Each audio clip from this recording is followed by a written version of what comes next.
Hey, welcome, all my right thinkers. Thanks for tuning in to check out your boy, P Funk. Thinking right out here in the lab where I do what I do for you. I'm finishing up on my Asar concept, so let's get this party started. I got a bunch of more good information for you.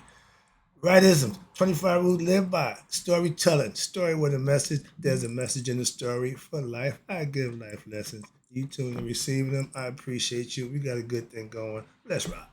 Right thinking mission, and that's what I'm on, is to enlighten, inspire, educate, and motivate you, the individual, to a higher spiritual level of enlightenment.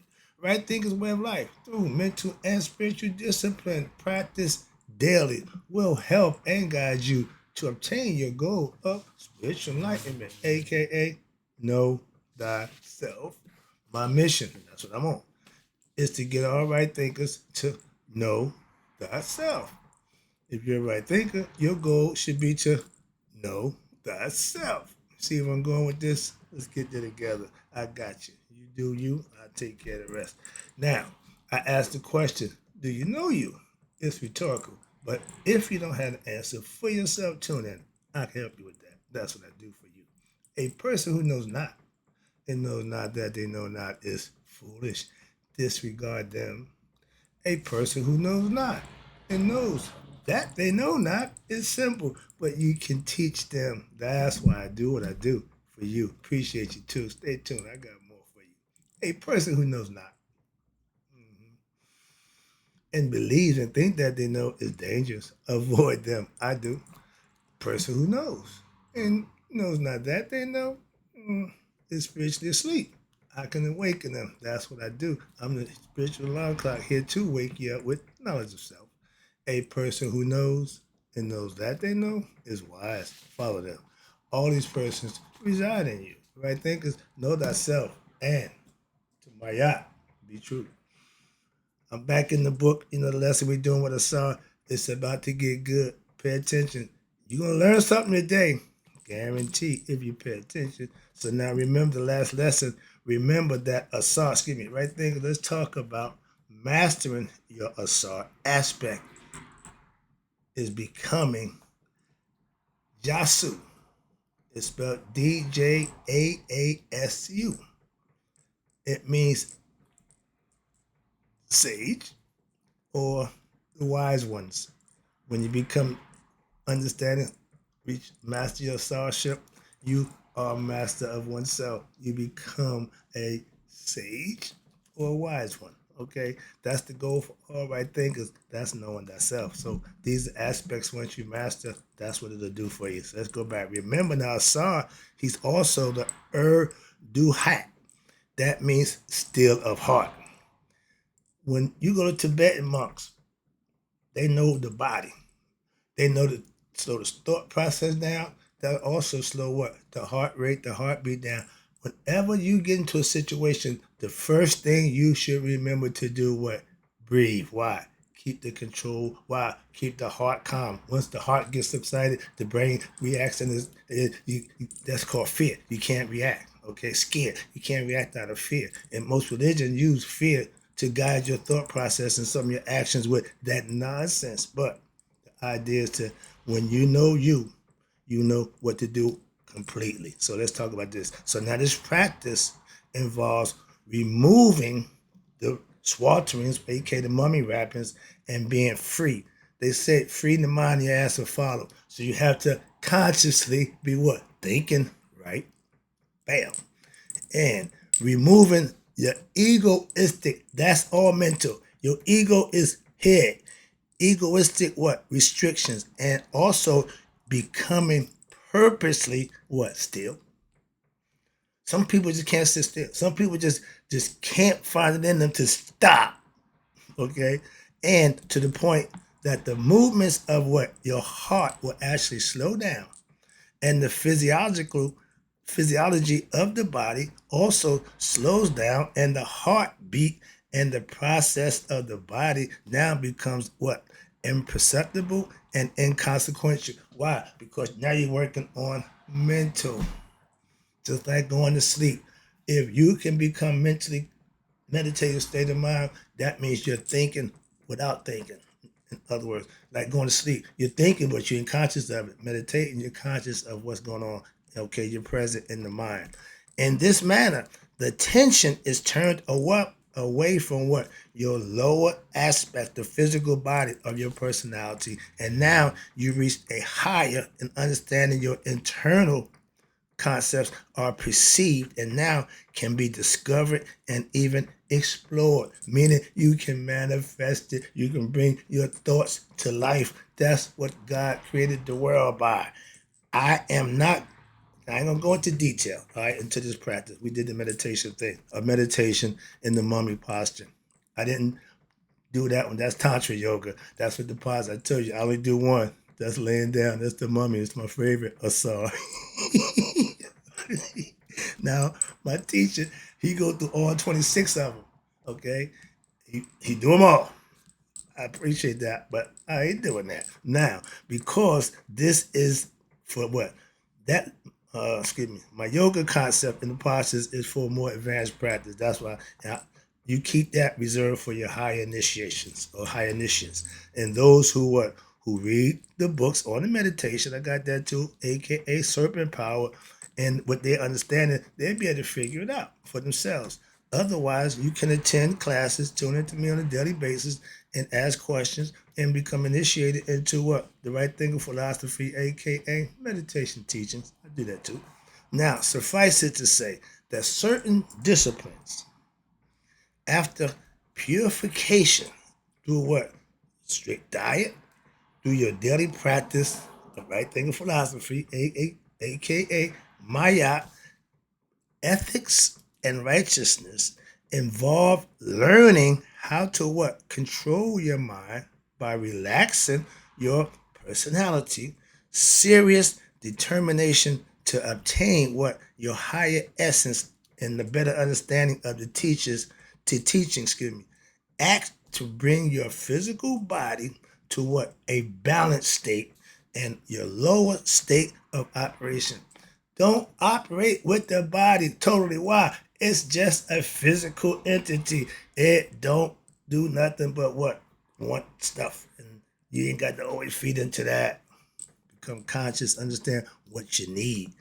George said, give the people what they want when they want it, what? All the time. If you spoil people by giving them what they want, they don't know disappointment. They don't know no. It's called discipline. Again, you have to have discipline. It starts with the individual.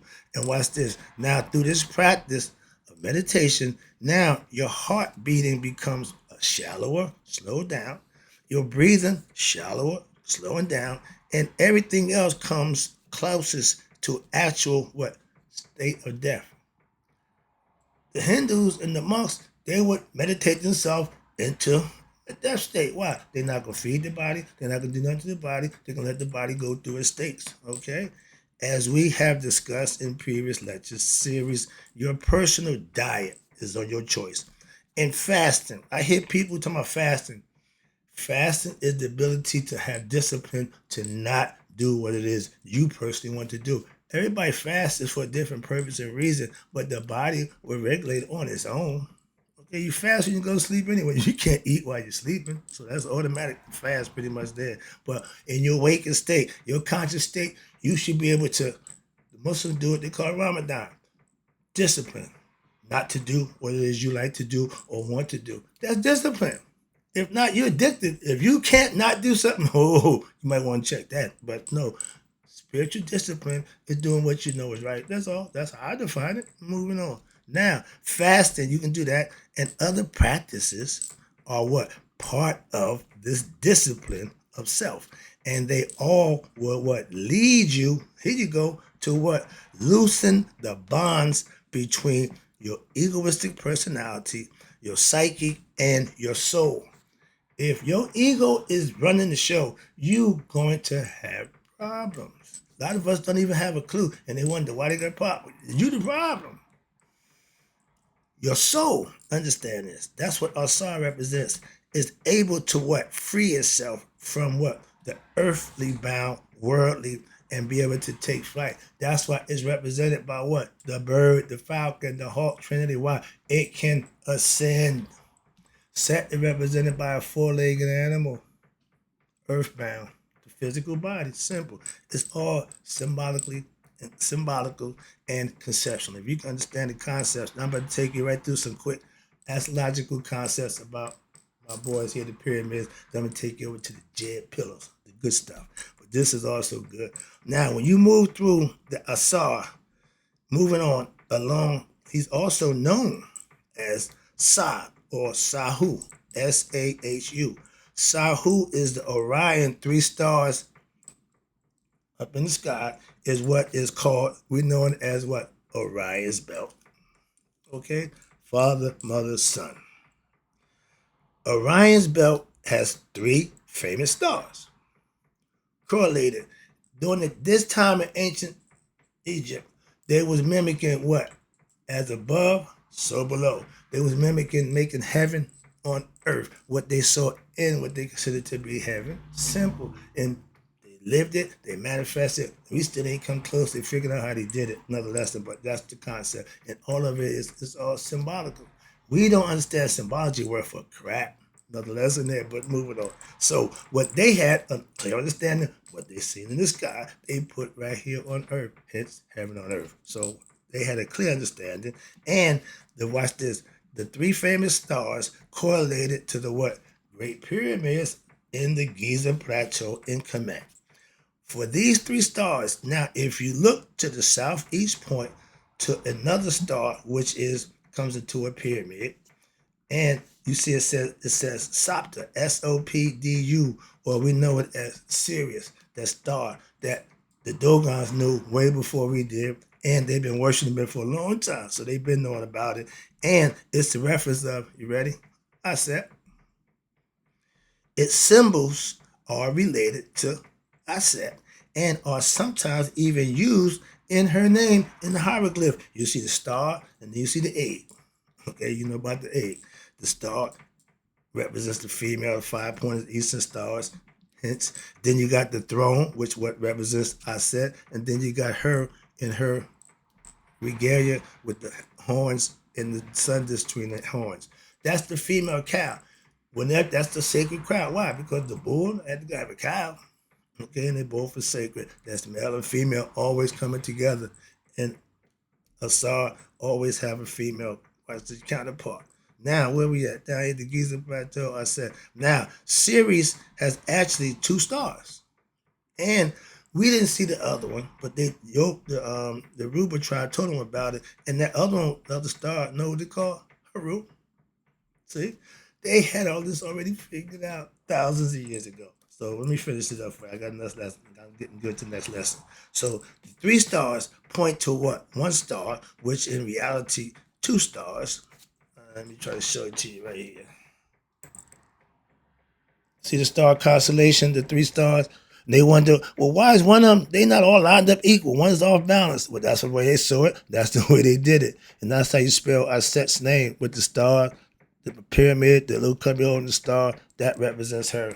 So they had full understanding of what was going on up there, what they called the heavens.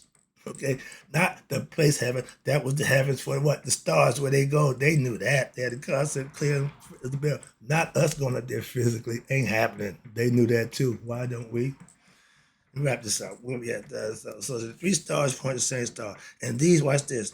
Now, a brighter one and the one that is related and much denser, these associations of the teachings with the stars, astrology, point to a certain conjunction that lead us to what? The astronomically understand the path of what? Enlightenment. These are all lessons that you need to learn in order to become a what? AKH. Excuse me. Ak. That is to become, you ready? A shining star. Now, Asar, perfect black from darkness. But up there, he shined like a shining star. You get the concept? Hopefully you all do, but I hope you get the concept. But now you becoming what? A shining star where? Up there. Up there. Like Asar, a star where? In the sky. That is what meditation on your Urduhat, which is the Sahu, it leads you to what? To this is what the chambers and the great Pyramids, which is actually, you ready? The Great Pyramids is actually a temple of knowledge, not a damn tomb designated to facilitate the dead. It's to facilitate understanding and knowledge of oneself, not a place of death. That's the lesson. I'm moving over here now to, yeah, the Jet Pillar of Asar. This ought to be nice. See this pillar here? That's a lot of stuff going on there, right? And what they showing you when you see that, it should register a whole bunch of thoughts in your mind and understanding. And if you don't have a clue, you say, "What the hell?" Eyes on the. A lot of stuff going on there. So let's talk about it right quick. Hope I can get across this understanding. Try to make it clear to you. I ain't got but one page of information. I got 10 minutes. That should work. All right. Asar is also the Jet Pillow.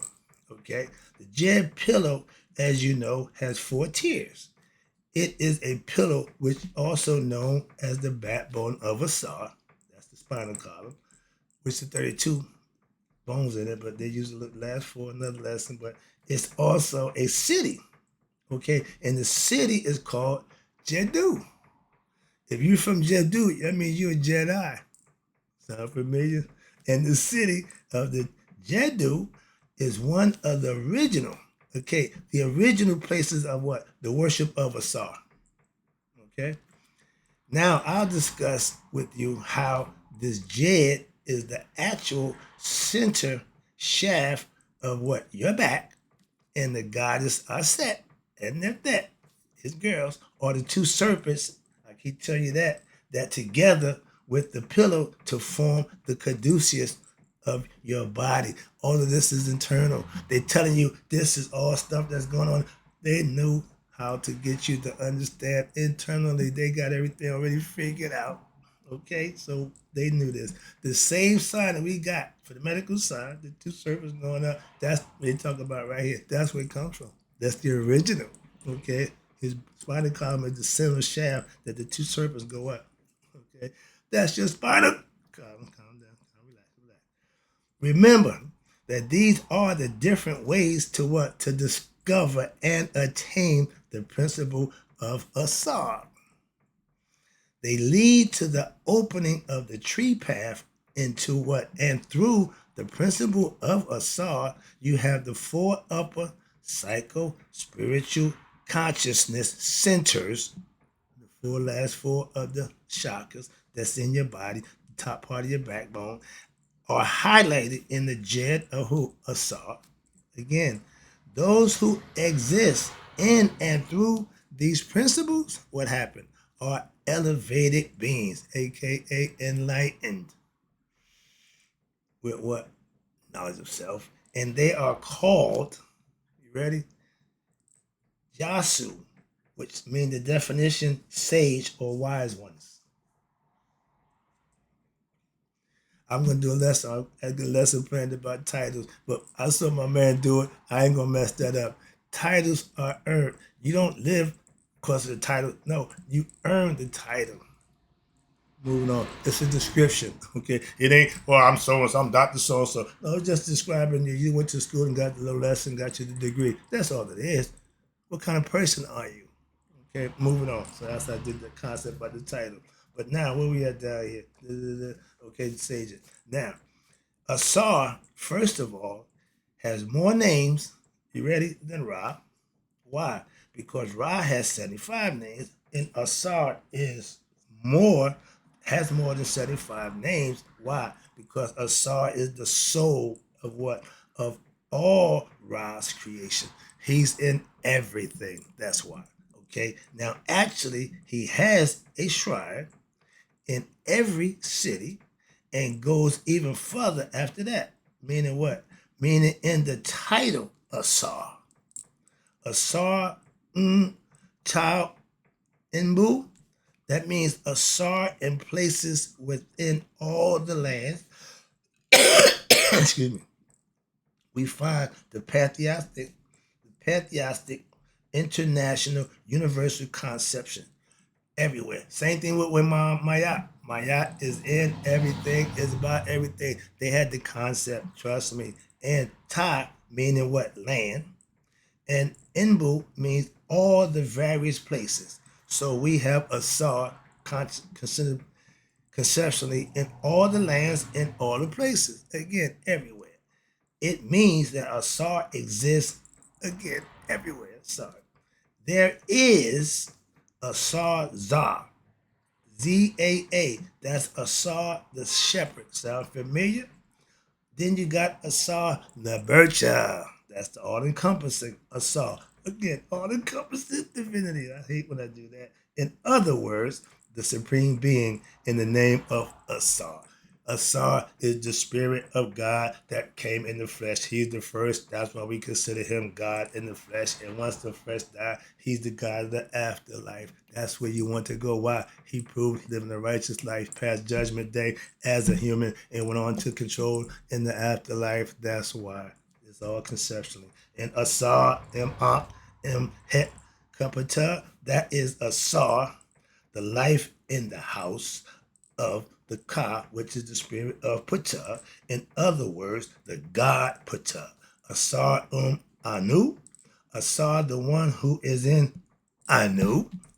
In other words, the God Ra and Asar in Umatuf. That's where nothing does anything. And that's where Asar is in the place where nothing grows. Thus, Asar is where Ra and Ptah are, and the place beyond places. There are many other insightful epitaphs of Asar, which enlighten what us as to Asar's true identity and meaning, which is various and contains a whole bunch of stuff. And from the ones given above, we can see that Asar is what? All-encompassing, omnipresent, all existent. Sound familiar? And as Ra, as well as the land and in the transcendental places of existence. He's the all.